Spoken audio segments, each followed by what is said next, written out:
calculate area of circle. Area of circle formula என்ன? Area equal to pi r square. இது C ப்ரோக்ராமில் using runtime input. using runtime input use பண்ணி எப்படி கோடு எழுதுறதுன்னு பார்க்கலாம். Okay, நான் last கிளாஸில் எல்லா டேட்டா டைப்ஸ்க்கும் நம்ம வந்து எப்படி ரன்டைம் இன்புட் எடுக்கிறது அப்படின்னு சொல்லியிருந்தேன். இப்போ நான் இந்த ஃபார்முலா எடுத்திருக்கேன், area equal to pi r square அப்படின்னு. அப்போது எப்படி எழுதணும்? ஏரியா ஈக்குவல் டு பையோட வேல்யூ என்ன? 3.14 இல்லையா? அதுக்கு எஃப் டெர்மினேஷன் நம்ம கண்டிப்பாக கொடுப்போம்.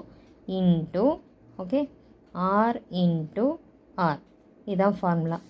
அப்போது இந்த ஃபார்முலாவை யூஸ் பண்ணிவிட்டு நம்ம எப்படி கோடு எழுதுறதுன்னு பார்க்கலாம். ஓகே, இப்போ பாருங்கள்,